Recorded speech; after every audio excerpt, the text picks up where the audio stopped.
यहाँ हुनुहुन्छ हाम्रो भेडाको गोठाला काका हुनुहुन्छ हाम्रो काकाजी हुनुहुन्छ। काकाजीसँग केही सोधपुछ गरौँ। काकाजी हाम्रो भेडाहरू चराउँदा यहाँ कुनै आवश्यक अवस्थाहरू कस्तो पर्छ?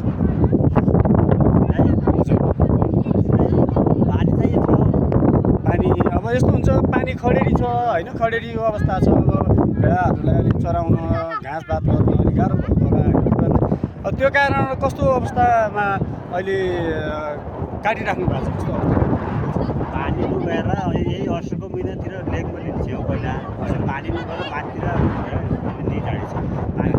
पानी भइदिएर त अब पानी छ, पानी छैन है यतातिर, पानी छैन। भेडाहरू चराउन आउनुभएको छ उहाँहरू कष्ट दुःख र धेरै गरिराख्नु भएको छ। सुन्नुभयो तपाईँले, पानीको अवस्था कम छ। हामी पाटनतिर लिने गर्थ्यौँ। पाटनतिरको अहिले अवस्था भनेपछि भेडा बाख्राहरू हामी केही समय देखाउँछौँ।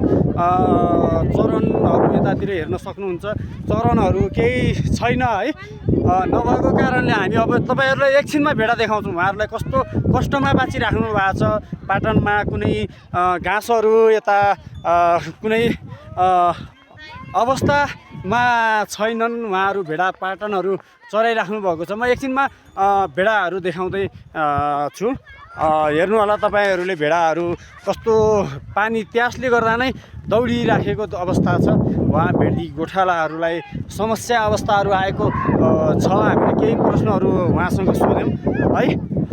हामी केही समयमा आउनेछौँ। हामी आइसक्यौँ भेडाको बथानमा है। हामी यो भेडाको बथान देखाउन चाहन्छौँ। हामी यहाँ भेडाको बथानमा आएर भेडा देखाइरहेका छौँ। पानी नभएर यस्तो अवस्था छ, खडेरी लागिरहेको छ अनि उहाँहरू सबै सुकिसकेको छ। यो भन्छ हाम्रो पाटनतिर चरेको भेडा। हामी पाटनतिर चरेको भेडालाई देखाइरहेका छौँ। पानी नभएर अवस्था नाजुक अवस्थामा हुनुहुन्छ। हामीले अघि नै सोध्यौँ हामीले कस्तो अवस्थामा छ, पानीको स्रोतहरू कस्तो छ र भेडाहरू कुन अवस्थामा तपाईँहरूले पाटनतिर राखिराख्नु भएको छ भन्दा हामीलाई पानीको अभाव बढी भएको अवस्था र पाटनमा पानीले गर्दा नै हामी अहिले भेडाहरू हामी लगभग 3000 फिट उपर समुद्र तहबाट 3000 माथि नै लाने भेडाहरू अहिले हामीले 2100 फिट तल झारेका छौँ भनेर भन्नुहुन्छ।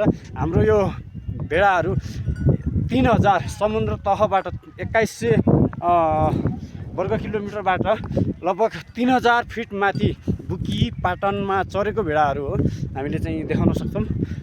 दर्शकबिन, हामी फेरि पनि यस्तै भिडियोहरू लिएर आउनेछौँ। लाइक कमेन्ट सेयर गरिदिनु होला। तपाईँहरूको प्रक्रिया कस्तो छ देखाइदिनु होला। हामी अवस्थामा छौँ, पानी नभएर यस्तो अवस्थामा बसिराखेको भेडाहरू छन् है।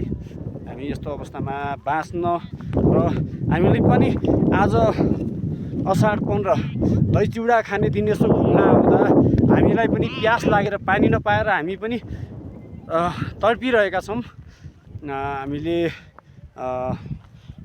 कस्तो अवस्थामा गोठाला बस्ने मान्छेहरूले कस्तो अवस्थामा जिराख्नु भएको छ भन्ने कुराहरू गोठालासँग सोधेको छु मैले अघि नै। तपाईँहरूले प्रक्रिया दिनु होला है। Good bye. जय नेपाल, जय देश।